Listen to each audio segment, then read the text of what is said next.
Chaudhary,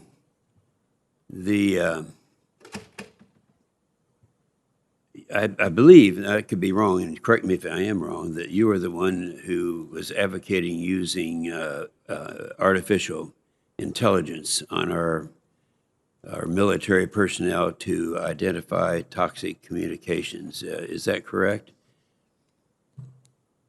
Where are you? Senator, that is correct. Okay, well, I think it's a really horrible idea. Tell me why it's a good idea. Thank you, Senator, for the opportunity to address that article. The intent of the article was to engage in a public discussion on addressing extremism, as well as other areas affecting readiness. The article fell short of that, and I regret that.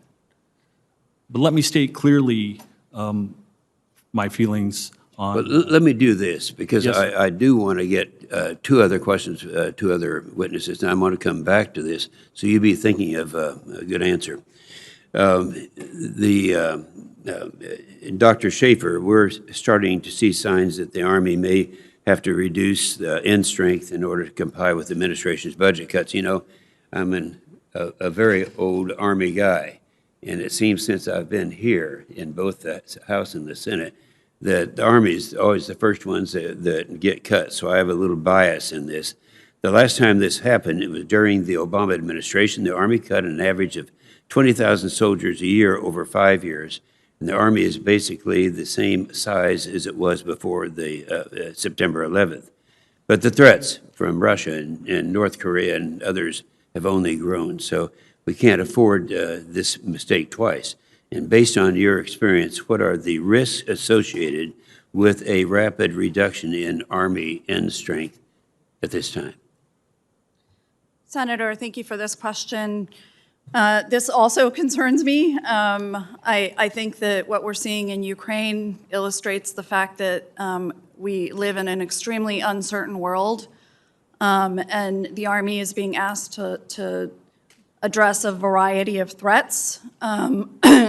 And in order to be able to carry out those multi-domain operations associated with our modernization plans, we need to maintain end strength. And I think decreasing end strength is... So you would support maintaining end strength at least where we are today? That's correct. Okay. And I would, you know, given the new NDS that's coming out, I think we will need to appropriately calibrate that end strength to these future threats. Well, I appreciate that very much. Mr. Parker, since you last served in the Navy, there have been several preventable major ship collisions, groundings, fires, and other incidents. And Navy investigations attribute the accidents mostly to personnel-related causes such as inadequate manpower or training.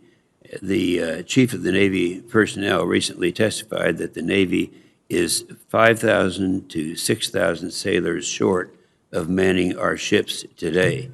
Now, you have a background, you're going to be responsible for some of the things, problems that we're faced with right now. What is your assessment of the role of the manning and training played in these accidents? You know the accidents I'm referring to, and you know that we have observed that we need, that we are short.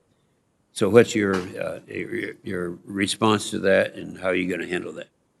Senator, I absolutely share your concern with some of the recent incidents that have occurred within the Navy. I believe many of those, similar to what the Chief of Naval Personnel said, are attributable to manning issues and other challenges within the force. I understand that the department is working hard to address that.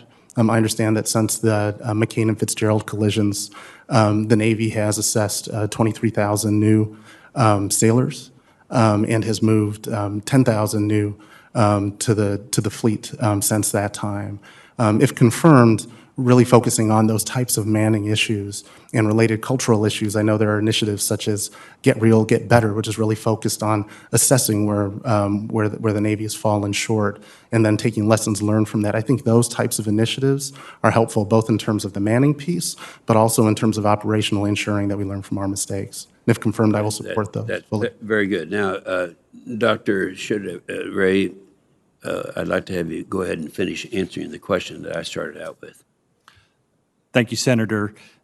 To continue and to provide clarity, the men and women who serve, the vast majority of the men and women who serve with honor, integrity, and excellence. And I believe that the constitutional rights of our men and women who serve should be protected, period. If confirmed, I will work with Secretary Kendall and follow his lead on addressing extremism in the military. Okay, well, except you've already addressed it. You've already talked about it, and I've already expressed my feelings about that issue. Thank you, Mr. Chairman. Thank you, Senator Inhofe.